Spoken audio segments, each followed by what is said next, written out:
മനുഷ്യനും പ്രകൃതിയും വേറിട്ട് ജീവിക്കാത്ത കാലത്ത് മലകളും പുഴകളും മറ്റു പ്രകൃതിശക്തികളുമൊക്കെ ദൈവങ്ങളായിരുന്നു. ആ ദേവതാസങ്കല്പങ്ങൾ തന്നെയായിരുന്നു നമ്മൾ മനുഷ്യരുടെ നിലനിൽപ്പിന് ആധാരം. ഇന്ന് മലകൾ ഇടിച്ചു നിരത്തി മണ്ണ് കടത്തുമ്പോഴും കാട് വെട്ടിത്തെളിച്ച് നശിപ്പിക്കുമ്പോഴുമൊക്കെ മനുഷ്യൻ്റെ നിലനിൽപ്പ് തന്നെ അവതാളത്തിലാകുന്നു. പ്രകൃതിയിലേക്കുള്ള മനുഷ്യൻ്റെ കടന്നുകയറ്റം മഹാപ്രളയത്തിൻ്റെ രൂപത്തിലും മറ്റ് പ്രകൃതി ദുരന്തങ്ങളുടെ രൂപത്തിലുമൊക്കെ നമ്മുടെ കൺമുന്നിലെത്തിയപ്പോൾ ഒരു നിമിഷമെങ്കിലും പ്രകൃതിയോട് മനസ്സുകൊണ്ടെങ്കിലും ക്ഷമാപണം നടത്താത്തവരായി ആരുമുണ്ടാകില്ല. ഇടുക്കി ഡാം നിലനിൽക്കുന്ന കുറവൻ കുറത്തി മലകളുടെ നിലനിൽപ്പിനായി ദിവസവും പൂജയും വഴിപാടുകളുമൊക്കെ നടത്തുന്ന കാട്ടിനുള്ളിലെ ഒരു കാവുണ്ട്. നമ്മുടെ ആദിമ ദ്രാവിഡ ഗോത്ര സംസ്കാരത്തിൻ്റെ അടയാളങ്ങൾ നശിക്കാതെ നിലനിന്നു പോകുന്ന അപൂർവം കാനന ക്ഷേത്രങ്ങളിലൊന്നാണ് പത്തനംതിട്ട ജില്ലയിലെ കോന്നി താലൂക്കിലുള്ള കല്ലേലി ശ്രീ ഊരാളി അപ്പൂപ്പൻ കാവ്. കേരളത്തിൽ 999 മലനടകൾ ഉണ്ടെന്നാണ് പറയപ്പെടുന്നത്. ഈ മലനടകളുടെ എല്ലാം അധിപനായി കരുതുന്നത് കല്ലേലി ശ്രീ ഊരാളി അപ്പൂപ്പനെയാണ്. കോന്നിയിൽ നിന്നും അച്ചൻകോവിലിലേക്കുള്ള വഴിയിൽ ചെക്ക് പോസ്റ്റ് കഴിഞ്ഞാൽ ഇടത്തെ വശത്തായി കല്ലേലി ശ്രീ ഊരാളി അപ്പൂപ്പൻ കാവിൻ്റെ ഗോപുരം കാണാം. അച്ചൻകോവിലാറിൻ്റെ തീരത്തായിട്ടാണ് ഈ കാവ് സ്ഥിതി ചെയ്യുന്നത്. മനോഹരമായി അലങ്കരിച്ച പടിക്കെട്ടുകൾ ഇറങ്ങി കാവിലേക്ക് ചെല്ലുമ്പോൾ നമ്മൾ ആദ്യം കാണുന്നത് ഒരു കളരിയാണ്. ഉള്ളിലേക്ക് ചെല്ലുമ്പോൾ ഓലമേഞ്ഞ ഒരു മണ്ഡപവും തിടപ്പള്ളിയും വലിയ 2 കരിങ്കൽ പീഠങ്ങളിലായി കല്ലേലി അപ്പൂപ്പനെയും അമ്മൂമ്മയെയും പ്രതിഷ്ഠിച്ചിട്ടുണ്ട്. ഇതുകൂടാതെ മറ്റ് ഉപദേവതാ പ്രതിഷ്ഠകളുമുണ്ട്. നൂറ്റാണ്ടുകൾ പഴക്കമുള്ള ഒരു കാവാണ് ഇതെന്ന് പറയപ്പെടുന്നു. പ്രകൃതി സംരക്ഷണം മാനവരാശിയുടെ നിലനിൽപ്പിന് ആവശ്യമാണെന്ന ആശയം മുൻനിർത്തി പ്രകൃതിയോട് ചേർന്ന് നിന്ന് വലിയ നിർമ്മാണങ്ങൾ ഒന്നും തന്നെ നടത്താതെയും വൃക്ഷങ്ങൾ നശിപ്പിക്കാതെയും പഴയ ഗോത്ര ആചാര സങ്കല്പങ്ങളും അവരുടെ കലാരൂപങ്ങളുമൊക്കെ മുറതെറ്റാതെ നടന്നു വരുന്ന ഒരു സമ്പ്രദായമാണ് ഇവിടെ നടന്നു വരുന്നത്. ഊരാളിമാരാണ് ഇവിടെ പൂജകൾ നടത്തുന്നത്.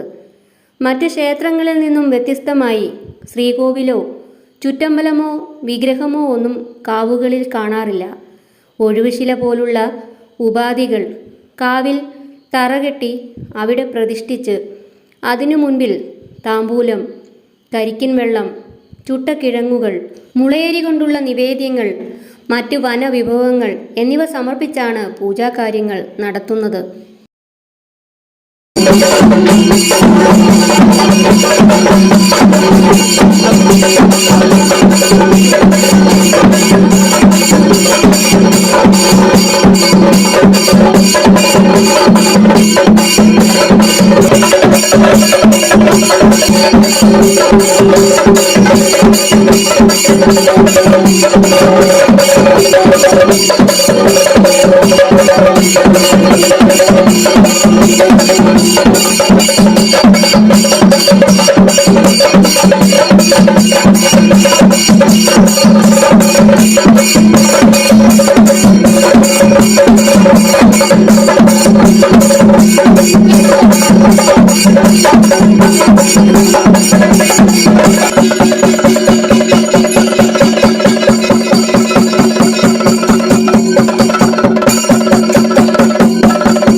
ആദിമ ദ്രാവിഡ ഗോത്ര വിഭാഗങ്ങളുടെ ആരാധനാ കേന്ദ്രമായ ഇത്തരം കാവുകളിൽ അവരുടെ പൂർവികരായ അപ്പൂപ്പനെയും അമ്മൂമ്മയെയും മറ്റ് പ്രകൃതിശക്തികളെയും ഒക്കെയാണ് ദേവതാസങ്കല്പത്തിൽ ആരാധിക്കുന്നത്. ഇതുപോലുള്ള കാവുകളിൽ അതത് മൂർത്തികളുടെ മുൻപിൽ താമ്പൂലം സമർപ്പിച്ച് ഭക്തരുടെ പ്രശ്നങ്ങൾ പറഞ്ഞു പ്രാർത്ഥിക്കുന്നു. നമ്മുടെ വിഷമങ്ങൾ കേട്ട് ഊരാളിമാർ അതുപോലെ തന്നെ അപ്പൂപ്പന് മുൻപിൽ അവതരിപ്പിക്കുകയും ഇവർക്ക് ദുരിത നിവൃത്തി ഉണ്ടാക്കി കൊടുക്കണമെന്ന് പ്രാർത്ഥിക്കുകയുമാണ് ചെയ്യുന്നത്. കൂടാതെ രാശി നോക്കി ഫലം പറയുകയും ചെയ്യും. ആദിമദ്രാവിഡ ഗോത്ര കലാരൂപങ്ങളിൽ ഒന്നായ കുംഭപ്പാട്ടാണ് ഊരാളിക്കാവിനെ ലോകപ്രശസ്തമാക്കുന്നത്. അതുപോലെ തന്നെ അത്യപൂർവമായി മാത്രം കാണാൻ സാധിക്കുന്ന ഭാരതകളിയും തലയാട്ടം, മുടിയാട്ടം തുടങ്ങിയ ഗോത്ര സംസ്കൃതിയുടെ അനുഷ്ഠാന കലകൾ മുറതെറ്റാതെ നടന്നുവരുന്ന ഏക സ്ഥലവും ഒരുപക്ഷെ ഇതുതന്നെയായിരിക്കും. കൗളവിധിപ്രകാരമുള്ള ആചാരങ്ങളും അനുഷ്ഠാനങ്ങളുമാണ് ഇവിടെ നടക്കുന്നത്. പ്രകൃതി പൂജകളാണ് പ്രധാനം. താമ്പൂല സമർപ്പണവും മലയ്ക്ക് പടയണിയുമാണ് ഇവിടുത്തെ പ്രധാന വഴിപാട്. എൻ്റെ അമ്മ എന്നോട് പറയും, കോട്ടപ്പാറയിൽ പോയി ഒരു വിളക്ക് തെളിക്ക്. നീ പാറയുടെ അടിയിലാണ്, ആ മലയുടെ താഴെയാണ് ജീവിക്കുന്നത് എന്ന് ഓർക്കണം. ആ മലയൊന്ന് തിരിഞ്ഞാൽ, ആ മലയൊന്ന് ചരിഞ്ഞാൽ നിന്റെ ജീവിതം അവിടെ അവസാനിക്കും എന്ന് ഓർത്തു കൊള്ളണം. ഇത് ഒരു കാലഘട്ടത്തിൽ ജനിച്ചു വളർന്ന എല്ലാ അമ്മമാരും എല്ലാ അച്ഛന്മാരും അവരുടെ കുഞ്ഞുമക്കളെ പഠിപ്പിച്ച ഒരു വാചകമായിരുന്നു. മലയാണ്, പുഴയാണ്, പൂക്കളാണ്, കടലാണ്, കായലാണ്, നദിയാണ് നമ്മുടെ ദൈവം എന്നുള്ളത്. വിഷുവിന് ആരംഭിച്ച് മേടം 10 10-ാം ഉദയത്തിന് അവസാനിക്കും വിധം 10 ദിവസത്തെ ഉത്സവമാണ് ഇവിടെ നടന്നു വരുന്നത്. 10-ാം ഉദയത്തിന് പ്രസിദ്ധമായ വലിയ പടയണിയും കല്ലേലി ആദിത്യ പൊങ്കാലയും നടക്കുന്നു. നിത്യവും ഇവിടെ അന്നദാനം നടക്കുന്നുണ്ട്. ഊരാളിക്കാവിലെ പ്രകൃതി സംരക്ഷണ പൂജ, ജലസംരക്ഷണ പൂജ, വൃക്ഷപൂജ, വാനരയൂട്ട്, ആനയൂട്ട്, മീനൂട്ട് എന്നിവയെല്ലാം പ്രകൃതിയും മനുഷ്യനുമായുള്ള ബന്ധം വിളിച്ചറിയിക്കുന്നതാണ്. കാടിനെ അറിയുവാനും സ്നേഹിക്കുവാനും ജീവന്റെ നിലനിൽപ്പിനാവശ്യമായ ജലസ്രോതസ്സുകൾ, നദികൾ, വന്യജീവികൾ എന്നിവയൊക്കെ സംരക്ഷിക്കപ്പെടേണ്ടതാണെന്നുമുള്ളത് ഈ ആചാരങ്ങളുടെയൊക്കെ അർത്ഥതലങ്ങളിലേക്കൊക്കെ ഇറങ്ങിച്ചെല്ലുമ്പോൾ നമുക്ക് മനസ്സിലാകും. ഒരിക്കലെങ്കിലും നിങ്ങളും ഇവിടെ വന്ന് നേരിട്ടിതൊക്കെ കണ്ട് മനസ്സിലാക്കുക.